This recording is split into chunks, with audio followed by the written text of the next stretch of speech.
mean, I don't like the term use your gut for managers. I actually don't feel like that gives credit for what it actually is using your eyes. And you know what, let's start with the Yankees. But first off, I want to promote the book again. Can you tell everyone about the book, about Cash, and how it's been going so far this summer? Well, sure. Thanks, Scott. And thanks, guys, for having me back. The book's called The Yankee Way. I basically spent 2 years interviewing not just Brian Cashman, but everyone that I could find that's worked for him, with him, against him. Any way I could tell the full story of Yankees baseball operations over the past really like 4 decades. And the reason I wanted to do it, not just their success, was because I think the Yankees, because of their continuity, let alone the success, tell the story of all the changes in the game over the course of 20, 30, 40 years. So that's the book I wrote. It's doing great. And that's helped me understand a lot of the minutia of the day-to-day Yankees, because now I feel like I understand the philosophies and the history behind why they make decisions.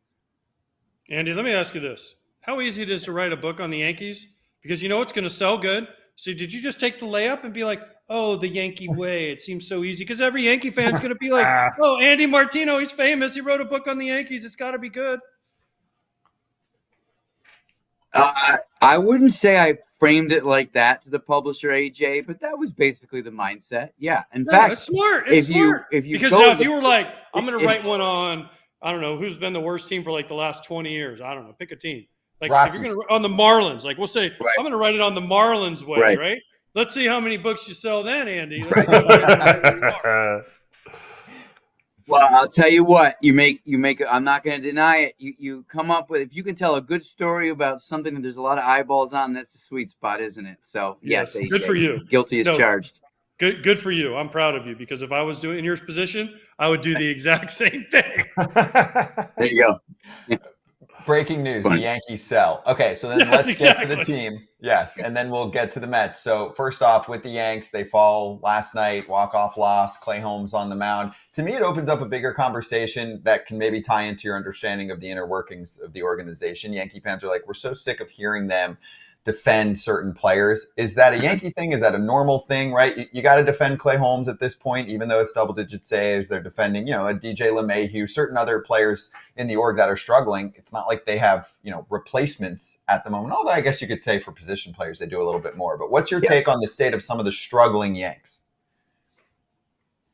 Well, I think there's two different ways, Scott, to answer that question. One, if you look at the Aaron Boone's defense of certain players, that is just part of the way he builds a culture that does pretty well. I mean, this is a guy who has been trusted. He and Aaron Judge work really well together as manager and captain, and this kind of inclusive leadership where everybody feels that that these guys at the top of the clubhouse food chain know them and care about them and see the best in them. And this is who Aaron Boone is. He does see the best in people and his players. And I think when they give him a lot of players who maybe elsewhere have had a reputation as being challenging, and they integrate quite well into the Yankee culture like with Aaron Boone, you can be yourself, but you also know how to be a Yankee, and it's a fine balance to strike, especially in a huge market. And I think he does it well. And part of that is call out guys privately, not publicly, which drives fans crazy, but that's their program. That's what they do. So I'd say that about that piece. But, having said that, larger picture thing, Scott, I'll say they have obviously real concerns about that bullpen. The Yankees, and this is the same thing for the Mets too, who I know we'll get to, they knew they needed bullpen. They knew they needed leverage guys at the trade deadline, and they just couldn't stomach the prices. After that Estevez trade to the Phillies, after the Tanner Scott trade, which was late, but what the Padres gave up for him, there was just what they thought was an unreasonable market for relievers, so they didn't go and get those top flight guys. They got Mark Leiter Jr., who struggled a bit, has good stuff, certainly could be productive for them going forward, but has struggled a bit. So I think it's fair to say that they don't necessarily have the bullpen pieces in place, or at least in the right roles, to go win a World Series right now. They're going to have to get creative, like the Astros did in 17, the Red Sox did in 18, the Nationals did in 19 in the postseason. We could go on, but they're going to have to be very creative with how they use their innings in the postseason, because what they have right now in place, 7, 8, 9, leverage spots, whatever you want to call it, not going to make you feel great in an LCS or World Series. where's that creativity at? Because I don't see this necessarily as, Clay Holmes is just the best, and that's why he should be the closer, and that's why Booney said that. I see it as, what are his other options? Luke Weaver, who's barely been in the bullpen, we had on here last week. Like, what are his other options? Is it more like, well, he's just the best we got, so that's who's going to be the closer? Well, this is how I look at it, Eric. It's like, who had Chris Sale closing out the World Series? Who had Patrick Corbin getting leverage outs in the following World Series?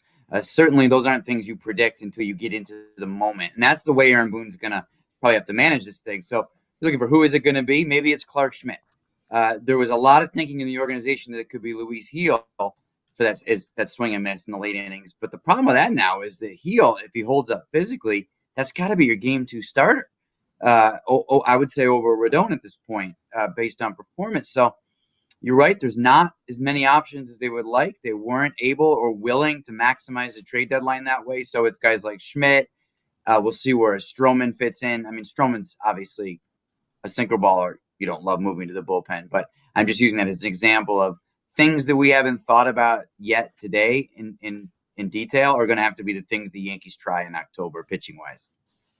Okay, Andy, talking about things that people don't think about. Jasson Dominguez played left field last night for for one game. He came up. Mm-hmm. Why would the Yankees do that? Mm-hmm. Why would they bring him up for the one game? He didn't play very well. Obviously, offensively, he was 0 for 4 with 3 strikeouts. Then everyone saw the game-ending play where there was actually 2 plays where he had chances to throw guys out, and he didn't throw either one of them out. So why did the Yankees do that to him, and why put him in that situation in a game that could end up meaning a lot? Well, you got the 27th man for that Little League game, obviously, AJ, right? And that was the guy who they felt, I'm sure they'd frame it as simple as this was the position player that we thought could slot in against Skubal and in the middle of the lineup and give us a shot. Obviously, Dominguez had a dynamic debut last year before he needed the Tommy John. His comeback, he's been up and down and hurt a bit in AA and AAA this year. But they just was a next man up kind of thing. All right, you got the extra roster spot. Let's give it to the guy with the highest ceiling. And obviously with that play at the end and the double clutch throw home, it didn't work out on that particular day. I would expect you'd see him back in September. All right, let's swing over to the Mets. Your thoughts on where this team is at? I know you hinted at the bullpen. They actually did pick up a ton of pieces at the trade deadline or around it. I don't remember what the exact number was, but I think it was 5 or 6 arms over like a week or 2 period, if you're including someone like Stanek, who was a few days before the deadline, right? Right. No, for sure. And Phil Maton was early July. Absolutely, Scott. They augmented the bullpen, but what they were trying to do was what David Stearns in his first year here was trying to do was try to thread a needle where you're answering the clubhouse and fan calls to improve the team, as he should have done. The team had earned that. The clubhouse had earned that, but not get into that high price category where you're potentially jeopardizing the future. A big goal this year for the Mets was to try to hold together that farm system, continue to bolster it, use that sustainability term that's overused in the game, but that was kind of the concept for this year. So when the team found itself in contention, somewhat surprisingly, it was take on Maton's salary. As I said, make that trade for Stanek, Brazoban from Miami, a guy with some upside.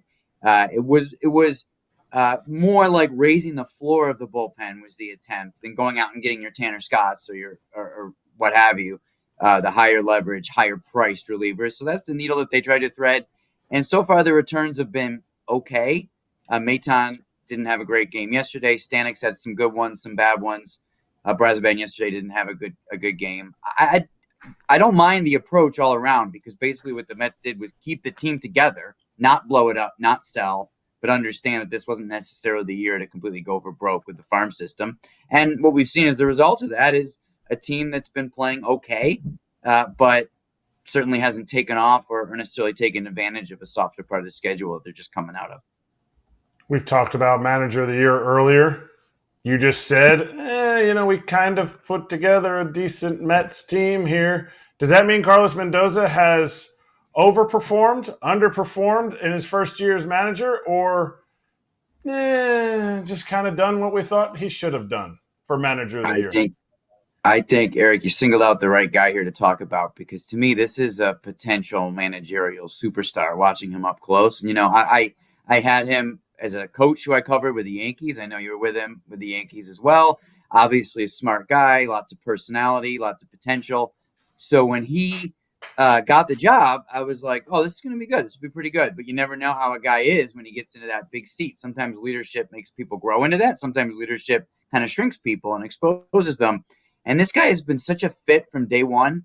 He's not afraid. I don't like the term use your gut for managers. I actually don't feel like that gives credit for what it actually is using your eyes, which he does. He watches. I don't know if you guys remember the game where he let Jake Diekman pitch to Judge at Yankee Stadium, and it worked because he saw that Diekman, for all his control issues, had his good fastball that night.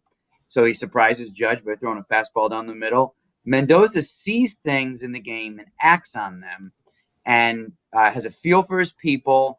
Letting Severino throw the shutout on Saturday when he was over 100 pitches. That's not the kind of thing that your sports science people necessarily would want a Luis Severino to do. But Mendoza's known this guy since he was a teenager, looks him in the eye, makes an educated risk. Like, no, we're going to let him do this. It's moments like that where he reminds me of an Alex Cora with that feel. And I think that it's interesting to put him in the manager of the year conversation. We'll see where the Mets end up. This is a transitional year for them, and they're right in the middle of the race. And to me, he's no small part of that. Andy, having been around Mendoza, I've got to talk to him a few times. We've interviewed him on here. I went to their spring training camp, got to sit down with him for a while. We were in London, got to sit down with him for a while. I mean, this guy's impressive on every level. I mean, he answers the questions, and he acts like an old soul, right? So a lot of times when you do the job we do with Fox, and even for what you guys do, when you get to talk to managers, some managers will give you stuff, and they just understand it's not to be said on the air, but they help you with the game broadcast or they help you write your column, right? He comes across as that guy. You get new guys that are like, oh, I don't want to say anything, just yes or no or very basic. But he gives you stuff, right? And he's open about stuff. And I think that's the way he treats players. And I think that's why they've responded to him, because he'll give them stuff and say, hey, I'll give you a little bit of a rope. Just don't hang yourself on it, right? Like, just I'll give it to you and I'll let you get to the point, and then we'll talk about it and we'll figure it out. And I think players really respond to him that way. That's such a great element of his personality to highlight, I think, because you're absolutely right. We can see it from the media standpoint where, and this is not to say Carlos Mendoza is some leaker. What you're talking about is exactly what you said, that you go into that office and he's like, I don't know what it is. This reliever might be down today or this or that. Just trusting you with that information. If you burn him and don't put it in the right context, he'll never tell you again, I'm sure. Similar to what you said with players, trusting people, treating them like adults, treating them with respect. And if you really want to get into the weeds with this new Mets leadership culture that I'm seeing develop up close, credit to David Stearns for not being that prototypical young president of baseball GM that acts like everything's CIA and the manager better not say anything or have any personality, because there's some rope being given to Mendoza to make those decisions of who to trust, what to talk about, whether it's players, media, whatever. And then so Stearns is giving Mendoza that. Mendoza is giving the players that. And it all works. And what I'm seeing there is a culture where people are, like I said, treating each other like grown-ups and respecting each other. So that's a great point. Winning or losing, Mets not sure if they're trying to win this year or not. They are trying to have Pete Alonso back next year. Is this season that he's putting together, which is a little bit below a Pete Alonso season, everybody thinks, well, this is the year he's going to hit 60. Like, that's really hard to do. Like, Pete having a little below a Pete year, is this helping or hurting his case to be re-signed with the Mets? I think it's helping. It's always dangerous to try to predict how free agency is going to go and where someone's going to land. But the feel I've always had on this is that, the Mets offered him 7 years, $158 million. Pete was within his rights to say no thanks, not now. And I don't think that they're in the mood with him to like blow him out of the water with some massively higher offer than that at any point. So the better of a year he has this year, and he could still have a great finish, great postseason, what have you. But as it stands right now, maybe a little less likely that some other team comes around and makes some offer that the Mets wouldn't want to match. Just because Steve Cohen has the money doesn't mean he doesn't want to spend it judiciously. The Rangers blew his offer out of the water, or his range out of the water with DeGrom, and DeGrom became a Ranger. So if a team does something like that with Alonzo may well go to that other team. So the year that he's having, well, like you said, not a bad year at all. He might hit 40 homers, 800 or so OPS, cares about defense and base running and all the things that don't come quite as naturally to him as his like 80 power. Decent, good year, but probably a year that makes it a little easier to keep him in Queens at the end of the day. Okay, Andy, last one. One word answer. Do they re-sign Pete Alonso? Yes or no? Oh, do that to me. I only have one word. Yes or I got no? a word for you. Maybe. Oh, come on. Oh, that's the Mets way right there. Maybe. That one word. Maybe next year. I'm following the directions of your game. That's all. Maybe. You ruined his game. Now he's going to make it a yes or no game from now on. I'll give it to you. Make it a yes or no. Yeah, you gotta tweak those guidelines. Yeah, exactly. Andy, awesome to have you on again. Everyone go check out the book, The Yankee Way. Give Andy a follow. I'll take an autographed copy. Thank you. Yes, AJ's a big reader, and he's on vacation, kind of. Got it. There you go. Hey, everybody. Be sure to like and subscribe for more content. We're back here every weekday, all year long, so do not miss an episode. The videos are coming in all day. Here's another video you might enjoy. Baseball the way it should be covered.